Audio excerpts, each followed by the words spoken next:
vamos a continuar con la serie en la que estamos leyendo el libro de Gálatas. Si recuerdan esto, hemos estado en la serie de Gálatas. La semana pasada David nos enseñó súper bien la primera parte de lo que fue el capítulo 4 de Gálatas. Y hoy vamos a continuar con el capítulo 4 de Gálatas, ¿sale? Esta serie tiene de título Jesús más nada, si se acuerdan, ¿sale? Y obviamente, como todos los domingos, quiero recordarte que puedes ir a YouTube a buscar otros predicadores, no se crean. Pueden ir a YouTube a poder ver lo que es las primeras series, las primeras enseñanzas de las series, porque ahí se toca mucho de los contextos de los libros que leemos, ¿no? En este caso, de la carta de Pablo a las iglesias en la región de Galacia, mucho del contexto está ahí, así que se puedes ir para allá, ¿sale? Brevemente menciono, esta es una iglesia que estaba siendo fascinada, engañada, de cierta manera como hechizada, ¿sí? Por unos cuantos falsos maestros que se les llamaban judaizantes, ¿sí? Que estaban enseñando, tratando de infiltrar a la iglesia, una iglesia que había escuchado el evangelio por parte de Pablo, que había sido cimentada en el evangelio de Jesucristo, en la salvación por gracia y no por obras. Estaban siendo infiltrados con la doctrina de no, sí, pórtate también, tú también bien, y un poquito de la ley y un poquito de Jesús. Y estaban pidiéndole a los varones que se circuncidaran y estaban aplicando algunos parámetros de la ley en la iglesia.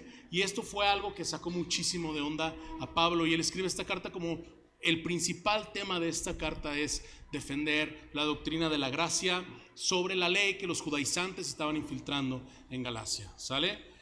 Y bueno, para comenzar y indagar en lo que nos toca el día de hoy vamos a leer de Gálatas 4 del 21 al 31. Pero antes quiero platicarles algo como para ilustrar un poquito lo que vamos a leer el día de hoy. En la semana venía manejando de mi oficina hacia mi casa. Mi oficina está por esta zona.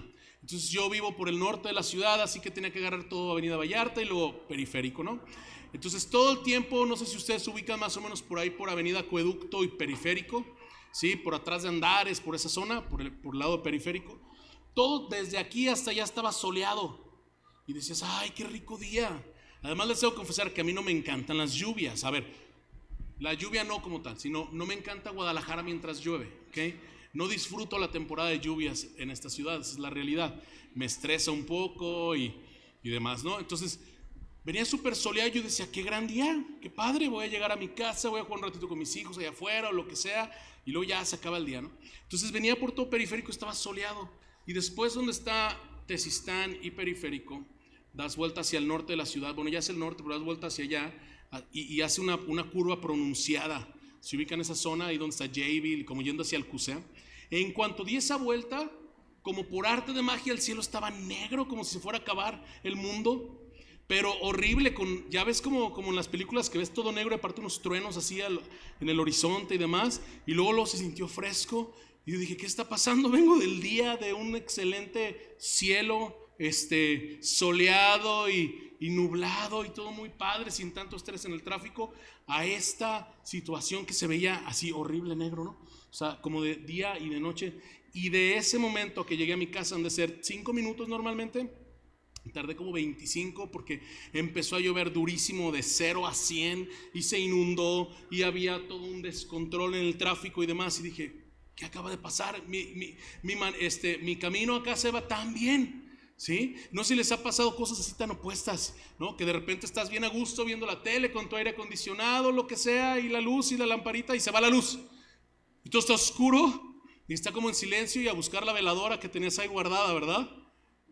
O que todavía usas, quién sabe. Entonces ahí vas y buscas qué poner y demás. Y no les ha pasado esos opuestos que de repente está todo muy bien y de repente todo diferente. Esos opuestos como agua y como aceite, ¿sí? Como el partido de ayer en la noche, quizá también, ¿no? Así de opuestos son la ley y la gracia de Dios. Y esto lo que está pasando es que la iglesia en Galacia estaba regresando a la ley. Estaba siendo encantada en sus oídos por estos falsos maestros acerca de pórtate bien, gánate a Dios con las obras, obedeciendo este pacto y demás. Cuando a través de Jesús ellos ya habían escuchado el evangelio a través de Pablo, y a través de Jesús ya no estamos en este pacto anterior, sino en un pacto nuevo de gracia con Dios. La razón de que ellos estuvieran viniendo hacia este otro puesto fíjense cómo termina Pablo la porción que nos enseñó David la semana pasada. Los últimos 2 versículos de la porción que él nos enseñó fueron el 19 y el 20, ¿sí? Gálatas 4, 19 y 20, que nos enseñó David la semana pasada. Y fíjense cómo que estaba diciendo Pablo. Estaba diciendo: hijos míos, por quienes de nuevo sufro dolores de parto hasta que Cristo se ha formado en ustedes. O sea, me traen adolorido. O sea, estoy sufriendo verdaderamente el saber que están regresando ustedes a esas prácticas anteriores. Luego dice: quisiera estar presente con ustedes ahora y cambiar mi tono, pues estoy perplejo en cuanto a ustedes. Perplejo, asombrado, confundido, dudoso. O sea, Pablo estaba sacadísimo de onda y hasta con dolor de que estos cuates estuvieran regresando a ese opuesto a lo que es la gracia de Dios. Y este es el tono en el que Pablo va a comenzar hoy a ilustrar esta situación de la ley y la gracia con una historia del Antiguo Testamento. Entonces Pablo básicamente está diciendo: ok, Gálatas, ¿cómo puede ser que están siendo, porque ustedes se acuerdan que les dice: oh Gálatas insensatos, oh Gálatas torpes, oh Gálatas tontos? Y ya no voy a decir más porque se me suelta la boca, mis amigos ya me conocen. Pero imagínense que quede pastor, dice una en YouTube, no. Pero básicamente Pablo le está diciendo: Gálatas insensatos, ¿qué está pasando? Él estaba muy sacado de onda. Entonces dice: ok, ustedes que están siendo enseñados por falsos maestros, que están bajo la ley, que están queriendo enseñar la ley, básicamente ha sido: vamos a utilizar una ilustración, a ver si me entienden de algo que está en la ley. Entonces él va a comenzar a hacer esta ilustración, o va a empezar a ilustrar la historia de esta del Antiguo Testamento para poder probar su punto. ¿Sale? Ahora bien, les digo que vamos a leer Gálatas 4 del 21 al 31. Si tú vas a Génesis 16, vas a encontrar la historia del 16 al 21, más o menos vas a encontrar la historia de lo que Pablo va a hablar ahorita. Yo lo que quiero hacer es resumir esa historia y contárselas por fuera para que tenga sentido ahorita que leamos Gálatas 4. ¿Están conmigo? Espero no estar siendo muy confuso, pero Pablo está utilizando algo que está en el Génesis, la historia de Abraham, de Sara, de Agar y de los hijos que tuvo con ellas, ¿sí? Que fueron Ismael e Isaac. Esta historia la va a utilizar para ejemplificar el asunto de la ley y la gracia hacia los Gálatas. ¿Okay? Entonces voy a leerles un poquito, o no leerles, pero bueno, sí les voy a leer aquí mis notas, pero mi resumen de esta historia. ¿Sale? Ahí en Gálatas 16 vas a ver una parte de la historia de Abraham. Esto no es toda la parte de la historia de Abraham. Ustedes conocen a Abraham, ¿sí? Dios le había prometido que sería, ¿qué? Padre de una gran descendencia. ¿Ok? Le había prometido las naciones, le había dicho: de ti voy a hacer una gran descendencia, Abraham. Pero los años pasaban y no había hijos, ¿sí? Abraham estaba casado con Sara, Sarai antes, Sara, ¿sí? Y entonces ya eran viejos, ¿sí?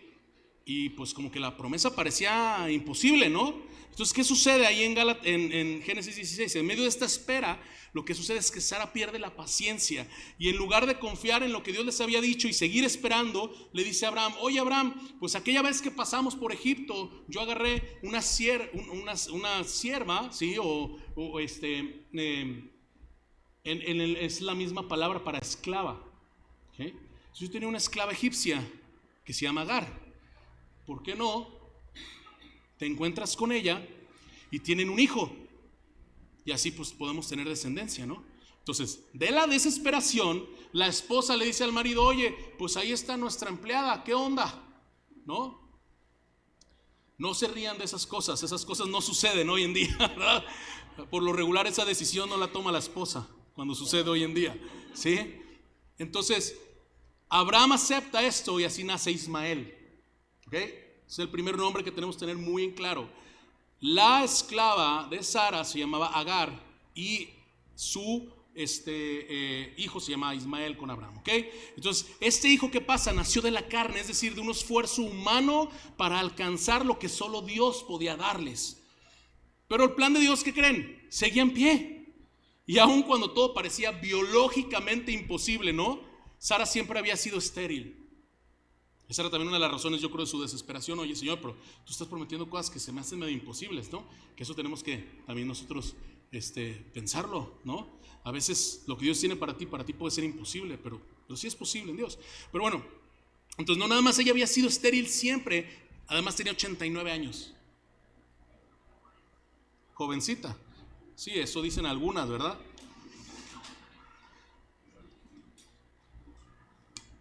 Sin embargo, ¿qué creen? Bajo la promesa de Dios, Sara concibió a Isaac. Y tuvieron a ese hijo ellos dos. Ese hijo dado bajo la promesa del Señor, ¿no? Con la bendición espiritual de Dios. Isaac fue un milagro, no nada más es un asunto de bendición porque fue un milagro como tal, sino que fue la prueba de que Dios lo que promete, lo cumple. ¿Ok? Entonces, Abraham y Agar tuvieron a Ismael. Abraham y Sara tuvieron a Isaac. ¿Ok? Con el tiempo, ¿qué creen que pasó? Ismael, según la escritura, era un adolescente, tenía unos 13 años cuando nació su medio hermano Isaac. ¿Y qué pasó? Que comenzó a burlarse de Isaac, ¿no? Había tensión, y esta ilustración es la que Pablo va a utilizar más adelante entre la carne y la promesa. Entonces Sara, ¿qué hace? Le pide a Abraham que eche fuera a Agar y a Ismael. Dice, oye, se está burlando, él está burlándose de nuestro hijo, ¿sí? Creo que es tiempo de que se vayan de nuestra hacienda, ¿no? Ya no estén más.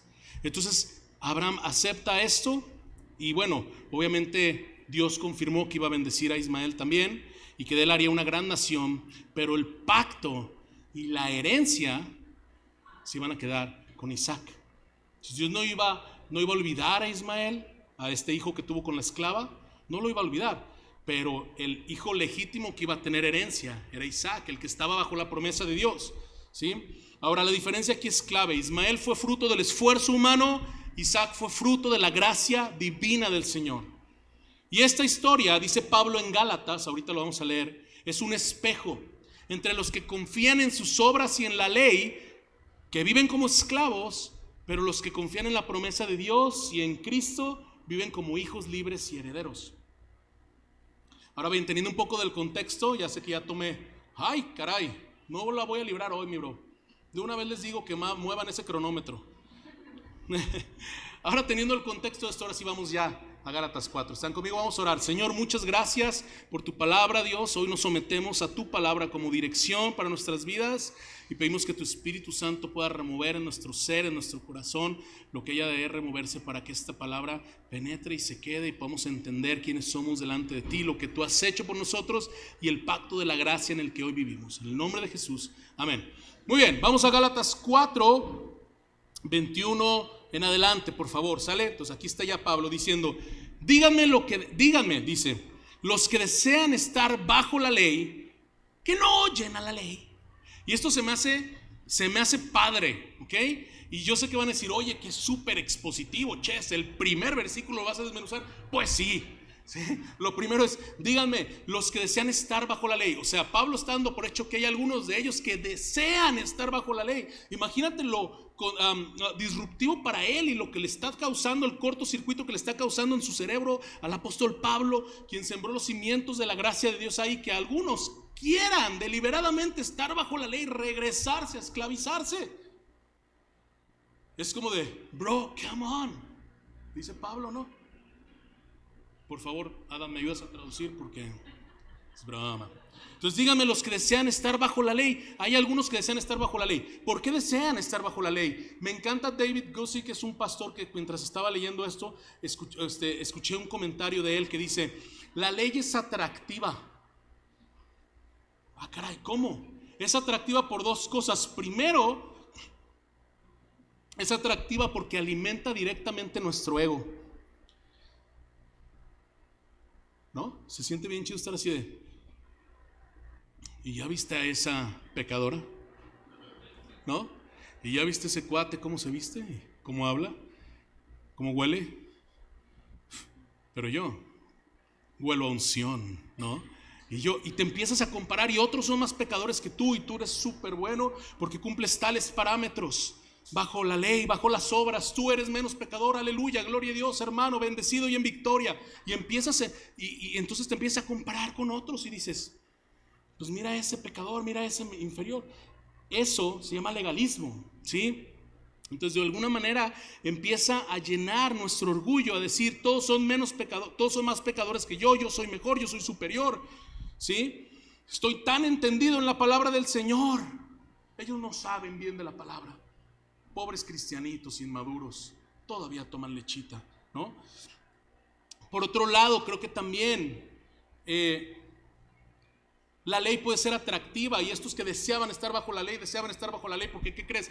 Es más fácil en la vida que nos digan qué hacer.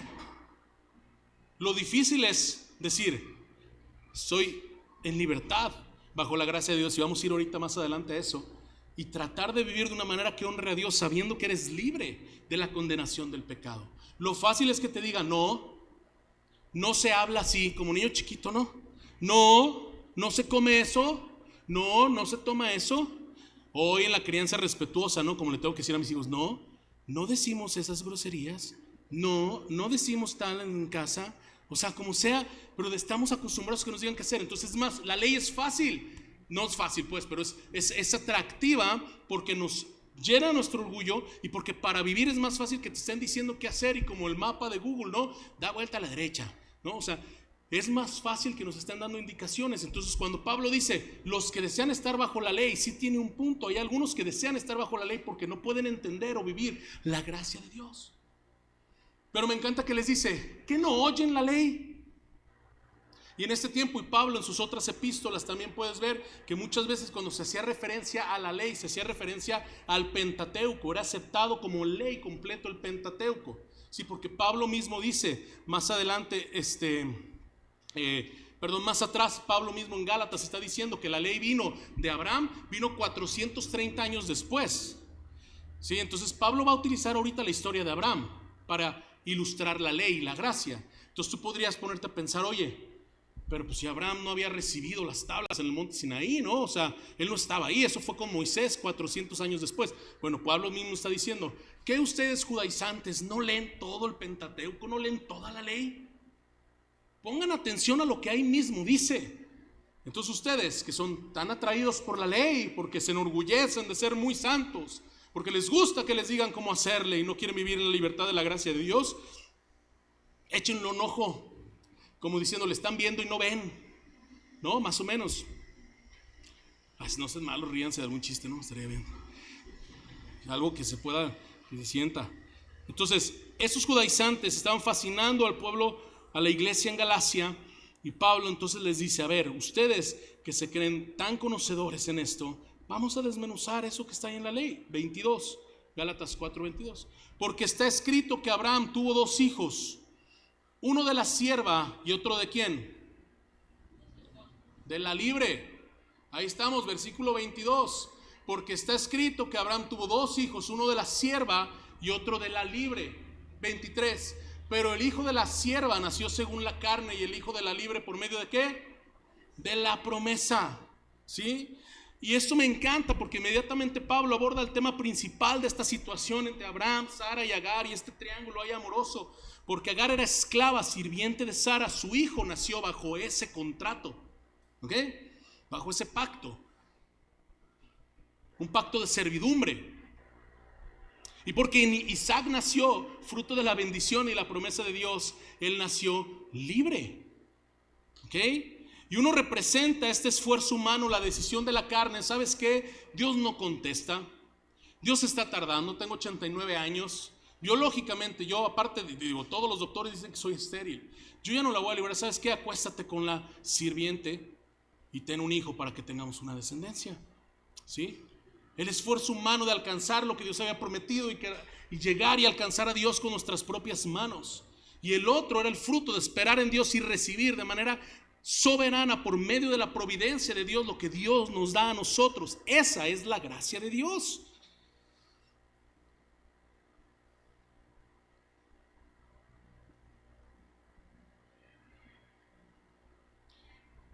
Nada más quiero recordarte algunas de las palabras que Dios le dio a Abraham, ¿sí?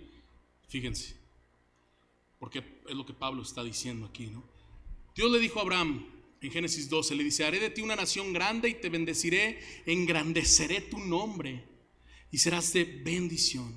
Luego en Génesis 13 le dice: haré tu descendencia como el polvo de la tierra, de manera que si alguien puede contar el polvo de la tierra, también tu descendencia podrá contarse. Imagínense esas promesas de Dios. Imagínate Dios lo que le estaba diciendo a Abraham, la bendición tan grande, que al día de hoy podemos ver el panorama completo en la escritura y podemos ver cómo Dios bendijo, ¿sí? Y cumplió su promesa. Pero en ese momento, imagínate estas palabras tan imponentes, además de encuentros sobrenaturales que Abraham tuvo con Dios, y aún así que tu mujer se te desespere y te diga: no, nosotros decidimos cuándo, no vaya a ser que se le haga tarde a Dios.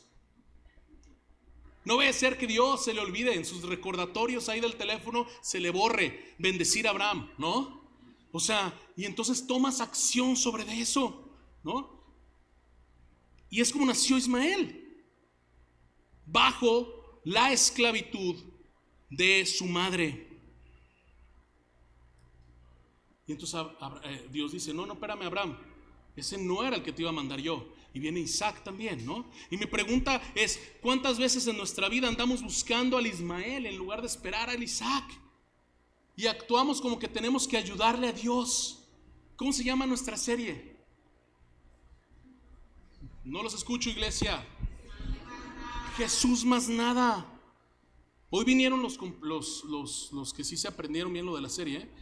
Ya ven que un domingo vienen unos, un domingo vienen otros. Pues bueno, yo sé que los que no vinieron son los que no ponen, ustedes son los que ponen atención, por eso sé que les puedo preguntar.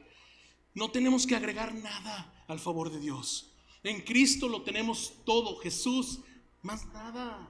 En Cristo lo tenemos todo. Y sin embargo ahí estamos, Señor. Pues yo veo como que te estás tardando en el tema de esperar una pareja, de esperar que Dios me dé una buena mujer, de esperar que Dios me dé un buen hombre. Entonces, pues la primera que pase por enfrente, ¿no?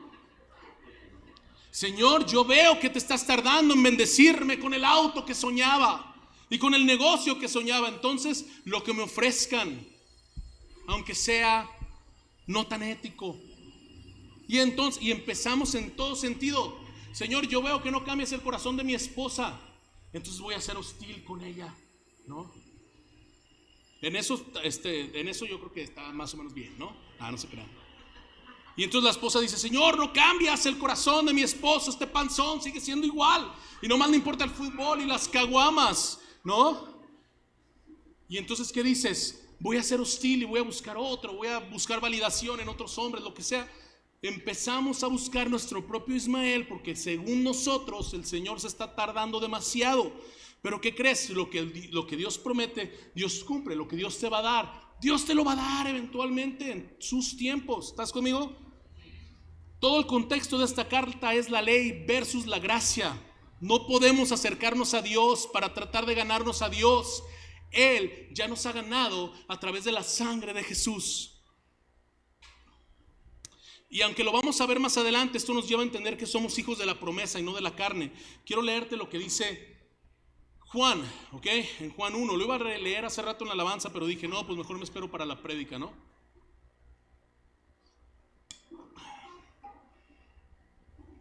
Nos enseña Juan, en Juan 1:12, ¿están conmigo? Dice así: pero a todos los que lo recibieron, esto no está en pantalla, escúchalo bien, dice Juan, pero a todos los que lo recibieron les dio el derecho de llegar a ser hijos de Dios, es decir, a los que creen en su nombre, que no nacieron de sangre, ni de la voluntad de la carne, ni de la voluntad del hombre, sino de Dios. Ese somos nosotros, esos somos nosotros. Sin embargo, a veces olvidamos la gracia de Dios y seguimos tratando de alcanzar a Dios bajo nuestras propias fuerzas, como si tratara de nuestro desempeño. Y entonces hoy sí voy a leer 5 capítulos de la Biblia, luego voy a orar 30 minutos, luego le voy a mandar unos mensajes a alguien de la iglesia para orar por ellos, y entonces ya voy a tener la suficiente autoridad y nivel espiritual como para poder entonces después ir a exhortar al hermano que es diferente, y empiezas a pensar que lo que tú haces es lo que te acerca a Dios y más y más y más, y eso no es así. Nosotros estamos cerca de Dios y hemos llegado a Dios gracias a Jesús, y el trabajo y la obra de Jesús no es nuestro mérito jamás y jamás lo va a ser. ¿Sí? Somos hijos de Dios, no de la voluntad de la carne. ¿Sí? ¿Cómo creen que había nacido Ismael? Sí, como hijo del patrón, pero también hijo de la esclava. Entonces, pues, estoy cerca de mi padre, pero también tengo que cumplir ciertas cosas porque no vaya a ser que mi mamá pierda su trabajo. Y mucho de su enfoque estaba en su desempeño. ¿Cómo creen que nació Isaac? Yo soy hijo de esta familia. Y aunque me porte mal, no dejo de ser hijo de esta familia.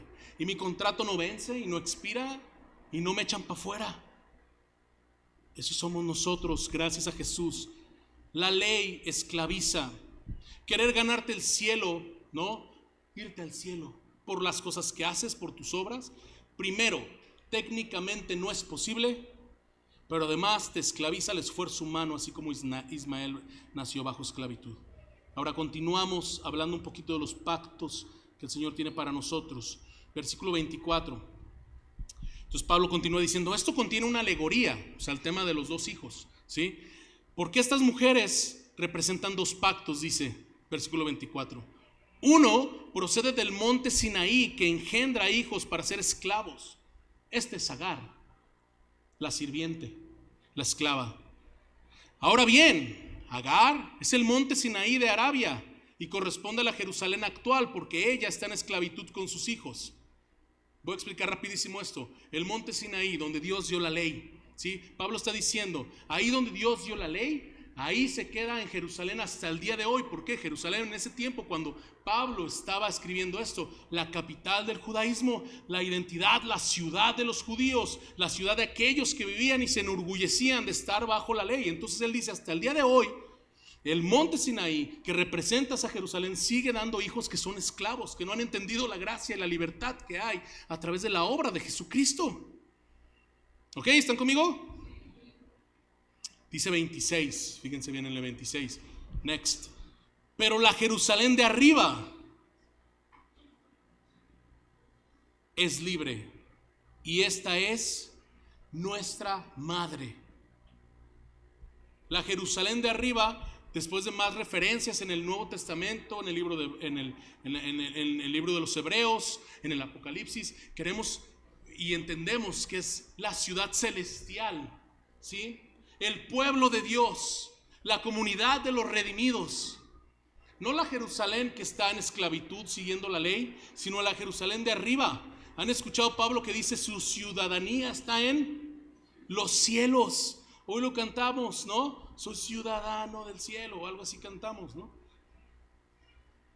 Ese es quienes somos. Y fíjense y me encanta porque esto también tiene que ver con la iglesia, el pueblo de Dios. Fíjense lo que le dice, lo que Pablo dice ahí. Está citando Isaías 54, ¿sí?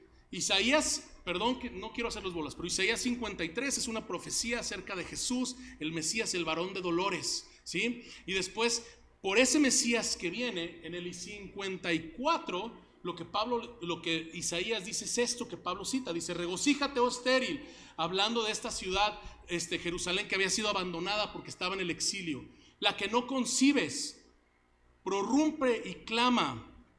Acá leo mejor. Tú que no tienes dolores de parto, porque más son los hijos de la desolada que de la que tiene marido, ¿no? Los pueblos paganos que no fueron exiliados, esos que tenían mucha gente. Isaías estaba diciendo, viene el Mesías, y porque viene ese Mesías, tú la exiliada, tú la abandonada, tú esa Jerusalén, vas a tener tantos hijos, más y más. Una cosa es tener hijos, otra cosa es tener más hijos. Tú sí vas a concebir, dice. Y Pablo está utilizando también esto para no nada más ejemplificar la historia de Agar y la historia de Sara, sino para decir, es a través de Jesús y la gracia de Dios que esa Jerusalén nueva, o sea, la ciudad en el cielo, la comunidad de creyentes, la iglesia de Jesús, va a tener más y más hijos y más hijos y más hijos. No como la ley que produce esclavos, sino como la libre, la estéril, la que es bendecida por la providencia del Señor. Y eso lo puedes ver hoy en la iglesia. La iglesia estamos conformados, ya no es un asunto de judíos y de gentiles. Ya no hay nacionalidades, Pablo lo dice, ni esclavo, ni libre, ni hombre, ni mujer, somos hijos de Dios, todos iguales en Jesucristo. Ya no se trata de cumplir una ley para pertenecer, se trata de creer, ser justificados por la fe, cosas que hemos leído en este libro también, que nos traen a la familia de Dios. Y ahora somos hijos libres de esta, la Jerusalén libre, la de arriba, la que es nuestra madre. ¿Están conmigo? Pero fíjense, nada más regresando rapidísimo, están los dos pactos. Este pacto que el Señor, y por eso Pablo lo dice en el anterior, por favor, en el 20, creo que es el 24, 25, ¿no? 24. Pablo dice, esto contiene una alegoría. Estas dos mujeres son dos pactos, el de la ley y el de la gracia de Dios. Agar representa el pacto de la ley. El Señor dio una ley a su pueblo, ¿sí? Para que el pueblo pudiera ganarse el favor de Dios, la bendición de Dios. Esta ley solamente era un espejo de nuestra insuficiencia y nos apuntaba hacia un Salvador que habría de cumplir esa ley, el sacrificio máximo, y poder abrir las puertas para que nosotros fuéramos al Padre. La ley realmente nunca fue hecha para que la pudiéramos cumplir, esa es la realidad. Nadie, jamás, a menos que tú digas soy perfecto, yo puedo cumplir la ley. Claro que no, pero eso era un pacto. El otro pacto es el que el Señor ahora, el que ejemplifica con Sara, el que es de Dios hacia su pueblo, no de su pueblo tratando de alcanzar a Dios, sino de Dios alcanzando la humanidad. Y lo hemos dicho en otros domingos, no en otras enseñanzas, pero todos los sistemas religiosos, hay muchos sistemas religiosos, muchas religiones, sí, claro que las hay. Solo hay una verdadera, solamente Jesucristo salva, y solamente Él es el camino hacia el Padre, y solamente a través de Él tenemos vida eterna. Eso lo sabemos los creyentes, ¿sí? Pero déjame de todos modos mencionar que en todos los sistemas religiosos que hay, todas las opciones que hay religiosas en este mundo, todas presentan el pórtate bien y llegas a tu máximo premio, ¿no? Todas son basadas en la meritocracia, todas son basadas en el desempeño humano, todas son basadas en lo que el hombre quiere hacer. Solamente el cristianismo dice, no es el hombre queriendo alcanzar a Dios, es Dios alcanzando al hombre, al pecador, a su creación, proveyendo la solución a Jesucristo mismo para que su creación sea reconciliada con el Padre. Solamente el cristianismo dice eso. Es lo que Pablo está diciendo. Somos hijos de ese pacto. ¿Estás conmigo? Eso tiene que cambiar nuestra mentalidad y vamos más para adelante. Oh, wow, tengo 13 minutos, olvídenlo. Ok. Estoy dispuesto a perder okay. Versículo 28. Y ustedes, hermanos, como Isaac, continúa Pablo diciendo, y ustedes, hermanos, como Isaac, son hijos de la promesa. Pero así como entonces el que nació según la carne persiguió al que nació según el Espíritu, así también sucede ahora. Pero ¿qué dice la Escritura? O sea, ¿qué es lo que Sara le dijo a Abraham que hiciera con Agar? Echa fuera a la sierva y a su hijo, pues el hijo de la sierva no será heredero con el hijo de la libre. Y eso es lo que Dios también permitió que sucediera. Pablo termina diciendo, versículo 31, así que hermanos, no somos hijos de la sierva, sino de la libre. Reafirma el estatuto anterior, ¿no? Pero regresemos allá al versículo 28. Y ustedes, hermanos, como Isaac, son hijos de la promesa. Pero fíjense, esto es impresionante. Y esto es algo a lo que quiero llegar mucho con todo lo que hemos hablado. Pero así como entonces el que nació según la carne persiguió al que nació según el Espíritu, así también sucede ahora. Ismael e Isaac tenían el mismo papá. ¿Okay? Dentro de la familia, el hermano mayor, el medio hermano mayor, persiguió a Isaac por su condición y se burló de él. Eso lo puedes ver ahí. Ese conflicto causó que los echaran, ¿sí? Luego Pablo está ejemplificando a Ismael como los hijos del pacto anterior, del esfuerzo humano, de la ley y de las obras, y a Isaac como los hijos de la promesa. ¿Qué estoy tratando de decir? Aún dentro de la misma familia puede haber hijos de dos pactos diferentes y uno persigue al otro. ¿Sí? Estaba escuchando un comentarista decir, no hay nada, escucha bien esto, no hay nada que le moleste más a un legalista que ver a otro hermano creyente disfrutar de la gracia de Dios. No hay nada que le moleste más a un legalista que ver que el pueblo de Dios disfruta la vida en la gracia de Dios.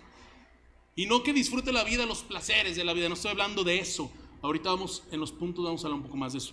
Estoy hablando del poder decir, no se trata de mi desempeño. Yo no me gano a Dios.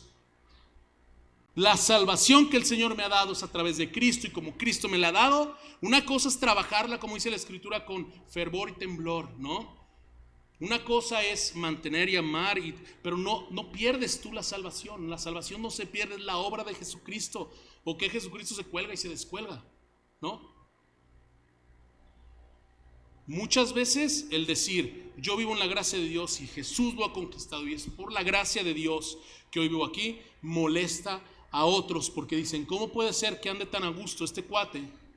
¿No? Y yo que me esfuerzo tanto y hago tanto y digo, no me siento tan libre, me siento que ando de malas y gruñón y enojado y enojada. Pues precisamente es por eso, porque vivimos constantemente tratando de agradar a Dios, ¿sí? Como creyendo que por nuestras obras vamos a ganarnos su favor, y no disfrutamos que somos hijos de la promesa y vivimos en libertad. Yo te puedo decir muchos ejemplos de situaciones como estas, pero simplemente hemos recibido campañas de odio y de crítica en redes sociales, ¿no? Jorge y yo. Hemos visto personas que se burlan de Central Gracia. Hace tiempo una amiga de nosotros que de repente quizá la ven aquí los domingos, hizo un video y lo subió en las redes sociales y tuvo quién sabe cuántos cientos de comentarios burlándose de nuestro tipo de iglesia y que no sé qué. ¿Cómo pueden decir? Y ni siquiera muchos se burlaban del ¿cómo se llama? Como del look, pues, de la iglesia, ¿no? De lo que podían ver. Pero es como de... pero porque en el video menciona un poco de cómo predicamos y la doctrina y demás de la iglesia, y cómo que es no denominacional, y empezaron a atacar muchísimo así acerca de nosotros, ¿no? Ahora, no estoy diciendo que eso nos convierte en unos mártires, ni quiero ponernos como ejemplo nosotros para echarnos al piso y nos levanten. Solo digo, tenemos que entender algo. El asunto de que el hijo de la carne persigue al hijo del espíritu, o sea, el asunto de que aquellos que están bajo la ley persiguen a aquellos que están bajo la gracia de Dios, aun cuando se dicen cristianas ambas partes, es real y está en la iglesia. Y muchas iglesias lo saben. Por eso es tan importante identificar qué estás escuchando. Si tú estás escuchando que si no das dinero Dios no te bendice, estás escuchando un evangelio de la prosperidad, que es asqueroso, ¿no? Dios bendice a sus hijos, claro, y tenemos una obligación bajo nuestro concepto de adoración y entendemos de la proveeduría de Dios, de ser generosos con la iglesia local donde nosotros estamos. Pero no se trata de una inversión con Dios. Si tú escuchas que todo el tiempo te están condenando y ratas pecadoras y que no sé qué, iglesias donde todo el tiempo te están haciendo sentir mal y la condenación y hermano y todo bien fúnebre y todo el mundo llora y todo, hay emociones, hay condenación. Tengamos cuidado, porque el legalismo no nada más es esto no se hace, esto sí se hace, esto no se toma, esto no se dice. No nada más es eso el legalismo. El legalismo también es querer imponer sistemas de cómo hagas tu cristianismo y tus obras en tu fe como para ganarte a Dios o ser más cristiano. Eso no es lo que está en la Escritura. Esto es lo que Pablo está diciendo aquí. No se trata de nosotros, se trata de Jesucristo, ¿sí? Y lo que Él ya hizo. Sí puede ser que así como Ismael se burló de Isaac, gente se burle de ti si hablas acerca de la gracia de Dios. Y también puede ser que no seamos la iglesia más popular de la ciudad, también puede ser. Porque lo popular no es hablar de la gracia de Dios. Lo popular no es predicar expositivamente. Lo popular no es esto. Lo popular son otras cosas. Y no digo que Dios no bendice otras iglesias, no estoy tirando a otras iglesias. Cada iglesia es una expresión de lo que Dios está haciendo con su pueblo, y gloria a Dios a quienes predican a Cristo y demás. Pero realmente hay cosas que no son tan populares, que son motivos de burla, y eso sigue sucediendo al día de hoy. Ahora, tengamos cuidado y no creamos también que somos los que siempre estamos bien, ¿verdad? Porque tengo un amigo, un pastor, un amigo que dice, todos llevamos un fariseo dentro, ¿no? Todos llevamos un fariseo dentro. Así que creo que tenemos que analizarnos también nosotros, porque en algunas cosas creo que también podemos ser un poquito fariseos, tenemos conductas farisaicas nosotros también. Y podemos ser un poquito legalistas también nosotros. ¿Sí están conmigo? Analicemos nuestro corazón. Ya no estamos bajo el pacto de la ley, sino como Pablo lo dice, somos hijos de promesa. ¿Y qué pasa? ¿Y cómo termina Pablo diciendo esto? Fíjense, en el último versículo, 30 y 31, dice, ¿qué dice la Escritura? Echa fuera a la sierva y a su hijo, pues el hijo de la sierva no será heredero con el hijo de la libre. Así que, hermanos, no somos hijos de la sierva, sino de la libre. No pueden estar bajo la misma casa los dos hijos. No podemos estar bajo la misma casa los hijos de la promesa y los hijos de la carne, los hijos de la ley. Tenemos que ser como creyentes lo suficientemente valientes, astutos y también, astutos en identificar y poder decir, Señor, esto no es lo que somos. Y echar fuera al hijo y a la sierva y a los esclavos, y echar fuera un pacto del cual ya no estamos bajo él. ¿Y cómo podemos entender esa parte? ¿Y cómo podemos rechazar el legalismo? ¿Y cómo podemos ver que no haya orgullo en nuestros corazones? ¿Y cómo podemos regresar a que somos hijos de la promesa? Regresemos a Jesús. Jesús es realmente la causa, el propósito y el sustento de todo lo que Pablo estaba diciéndole a los Gálatas. Jesús más nada. ¿Qué es lo que es primordial en esta carta? Entender que los Gálatas estaban diciendo, sí, Jesús más otra cosa. Y Pablo estaba diciendo, no, es Jesús más nada. ¿Cómo podemos identificar orgullo de fariseos y poder decir, a lo mejor estoy un poquito de Cristo y un poquito de otra cosa, ¿no? ¿Qué tanto estamos yendo a conocer a Jesús, a su palabra? ¿Qué tanto estamos viendo a Jesús como lo principal en nuestras vidas? ¿Estamos yendo a Jesús sabiendo que Él es la promesa? ¿Sabiendo que Él es un mejor Isaac? ¿Encontrando nuestra satisfacción en su gracia? ¿O estamos buscando adherir y buscar nuestros propios Ismael y estar diciendo, Señor, yo te alcanzo y yo hago y yo más, porque se trata un poquito de mí y un poquito de ti?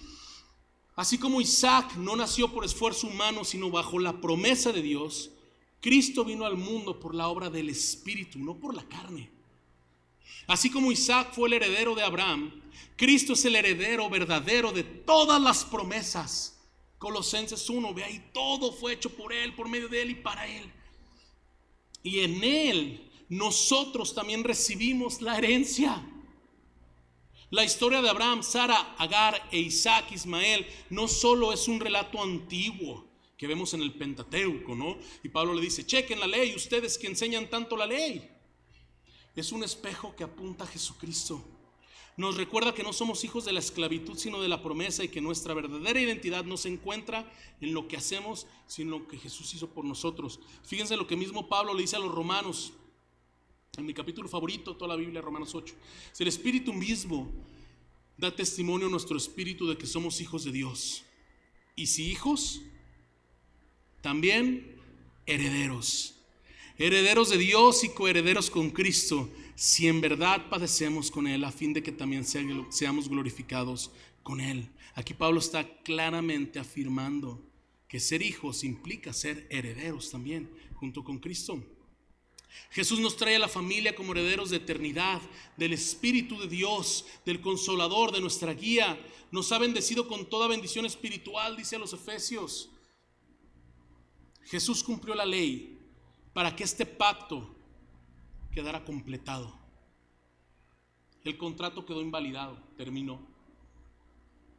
Y ahora tenemos, gracias a Jesús, nuestro abogado, que intercede por nosotros, un nuevo pacto en el Señor, que se basa en el mérito de Él y no en el de nosotros. Y ahora somos justificados, nosotros, redimidos. Lo que la palabra redimido significa es que compras un esclavo para dejarlo en libertad. Eso es lo que Jesús hizo por sus méritos, no por la ley, no por nosotros, nuestros esfuerzos, no por nosotros. Y eso, familia, es lo que Pablo termina encerrando en esta parte, en este capítulo 4, usando la analogía tanto del Génesis, un poquito de Isaías, para terminar diciendo, somos hijos de la libre, no de la sierva. No regresemos a la opresión, no regresemos a estar esclavizados. ¿Por qué te esclaviza la ley? Porque no puedes equivocarte en nada, eres esclavo de obedecerla y de cumplirla. Pero Jesús ya abolió esto. Ese contrato específico. Ahora estamos en el pacto de la gracia. ¿Estás conmigo? Muy bien. Vamos a terminar. ¿Sale? Tengo 3 puntos para ustedes. Voy a hacer lo más práctico posible y vamos ahí. 1. Quítale lo atractivo a la ley. Regresa a buscar la humildad de Jesús en los evangelios. Si estamos diciendo que es Jesús más nada, que regresando a Él podemos ver la suficiencia, encontramos en Dios, entonces regresa a Él también para tu vida.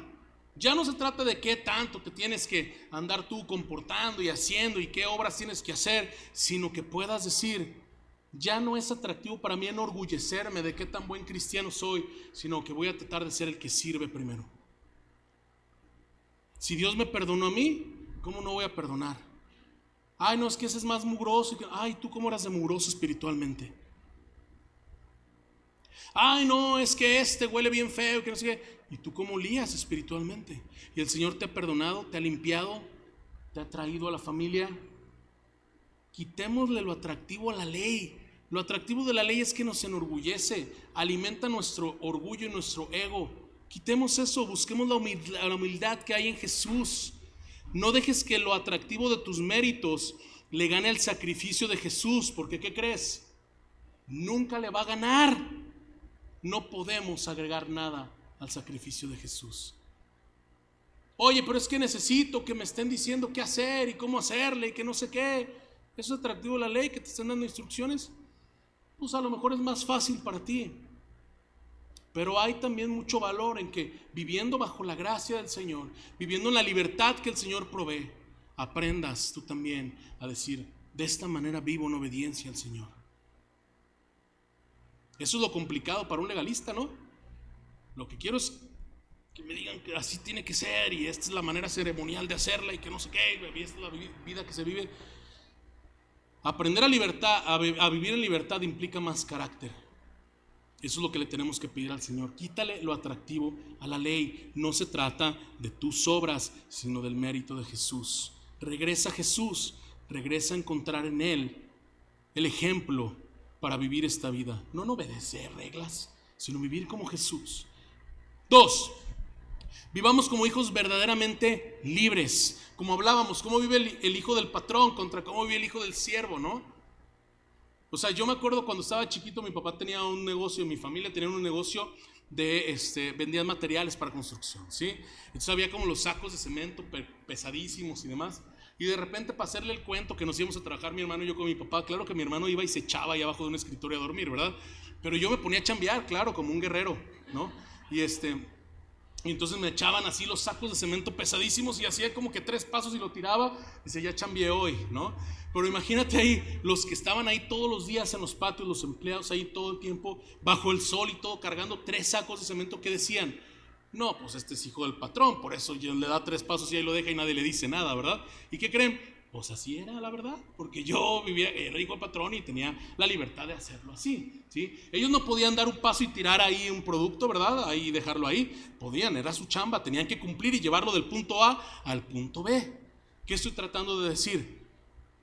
A lo mejor ese ejemplo está bastante trivial y barato, lo siento mucho, es el que se me ocurrió ahorita, pero tenemos que vivir con esa libertad de saber somos hijos del Dios viviente. Ya vivimos libres, ya no vivimos esclavizados a cumplir ciertas cosas para ganárnoslo a Él. Él ya nos ha ganado.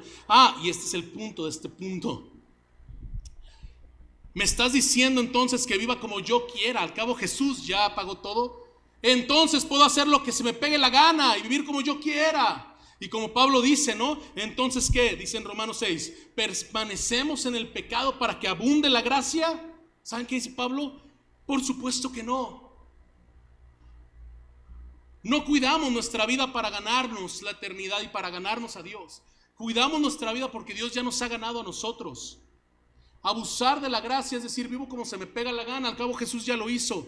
Eso no es el entendimiento de la gracia de Dios, porque la gracia de Dios que nos salva y nos toma y nos saca de la esclavitud, cambia nuestros corazones. Y los hijos de Dios, los hijos del patrón, somos los primeros que perdonamos cuando nadie quiere perdonar. Somos los que damos cuando nadie quiere dar. Somos los que servimos cuando nadie quiere servir. Somos los que mostramos misericordia cuando todo el mundo es egoísta en este mundo. Eso es lo que tendríamos que ser, no para ganarnos a Dios, sino como resultado de que Jesús ya nos ha ganado. ¿Sí están conmigo?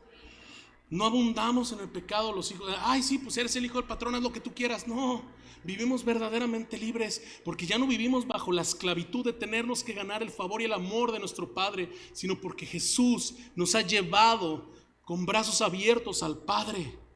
Y por eso damos gracias a Dios y decimos: Señor, gracias. Ahora yo vivo para honrarte a ti y agradarte a ti. ¿Están conmigo?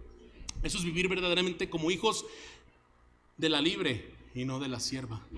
3, aférrate al Jerusalén de arriba. Y vas a decir: oye, pero ¿qué onda con este? A mí me encantó esa analogía que Pablo utilizó de la promesa a Israel después del exilio, de decir: tú que ahorita estás desolada, tú que no puedes concebir, tendrás muchos hijos. Esa es la iglesia de Dios, la que ahorita está llena de hijos, de creyentes en todo el mundo. Y yo no sé si tú te ha tocado ir a otras iglesias a ver lo que Dios está haciendo, pero yo soy tan bendecido de poder recibir videos de hermanos en Nigeria que se juntan ahí en un pedacito de tierra y Dios está haciendo tantas cosas, así como en todos lados, en este país, en otros países, ver la iglesia de Dios que prevalece. Es que Dios no existe, es que Jesús fue un misterio, es que Jesús fue un maestro nada más. Así, porque su iglesia sigue hasta hoy. ¿Y por qué el evangelio sigue expandiéndose? ¿Y por qué ha habido mártires y gente que muere desde el Nuevo Testamento? Porque Jesús, dice, Jesús resucitó. La iglesia continúa y continúa y continúa. ¿Y por qué digo aferrémonos a eso? Cosas bien prácticas. No dejes de congregarte. Tu identidad como hijo, como hija de la promesa, una de las primeras cosas por las que se caracteriza es porque eres parte de una familia, de una comunidad de redimidos. No estoy diciendo Central Gracia, no estoy diciendo nada más, no estoy diciendo aquí que no. Solo digo, un cristiano no existe para estar aislado. Un cristiano que ha sido ganado por los méritos de Jesucristo y su sacrificio ha venido a estar en una familia. Y otra de las cosas que siento que ayudan el ser parte de una iglesia, el aferrarnos a ese Jerusalén de arriba que Pablo dice que somos los hijos de la promesa, que es la iglesia. O sea, la iglesia somos los hijos de la promesa. Es que aquí puedes también ser moldeado, moldeada con ese corazón que a veces tenemos de fariseo dentro. Aquí. Allá afuera probablemente te topes con gente a la que tienes que servir, ayudar y demás, y está muy bien. Y no digo que fuera no somos probados, pero la verdad, en la iglesia, cuando estás en una posición de servicio, es cuando más eres probado. En la semana platicaba con un amigo, no voy a decir su nombre, está aquí en la iglesia, ¿verdad? No está, ya voy a... Bueno. Y una de las cosas es que me decía, me entristece mucho, me decía, ver cómo he invertido tiempo en personas y mi corazón, y de repente ya no les importa, como diciéndolos, hicimos nuestro máximo esfuerzo por incluirlos en la familia, porque se sintieran en comunidad, y nada más se les atora algo en la vida y ya no voy a ir hoy a la iglesia, o no voy a estar en la iglesia, o lo que sea. Y yo le decía, bienvenido a servir a una comunidad de creyentes. Y no estoy diciendo nada más desde un punto de vista, una perspectiva pastoral. En lo que sea que sirvas en la iglesia, probablemente seas herido. O sea, es una chamba mal retribuida en muchos sentidos, emocional, espiritualmente y demás. Es el gran privilegio de nuestras vidas, servir al Señor amando a la iglesia. Para mí, para ustedes que sirven, para todos. Pero sí es un lugar para poder decir, estoy siendo medio fariseo en el sentido de que si no responde no la pelo. Estoy siendo fariseo en poder decir, me junto con estos pero con otros no, porque son diferentes a mí. Esta misericordia que yo he recibido se queda aquí y para allá no hay, ya me la gasté toda yo, ¿no? Muchas veces el aferrarnos a la iglesia no es, ven para que seas parte de la iglesia, no, es porque aquí es donde el Señor trabaja nuestros corazones para ser más como Cristo. Entonces no quiero desviar el tema, Jesús más nada. Pero muchas veces en la práctica el poder decir, solo necesito a Jesús, es decir, solo necesito seguir su ejemplo. Y a veces eso solamente se puede lograr aquí en la iglesia. Entonces, 3 puntos, quítale lo atractivo a la ley, Vivamos como hijos verdaderamente libres y aferrémonos a nuestra identidad como la familia de Dios, el Jerusalén de arriba, ciudadanos del cielo. ¿Están conmigo?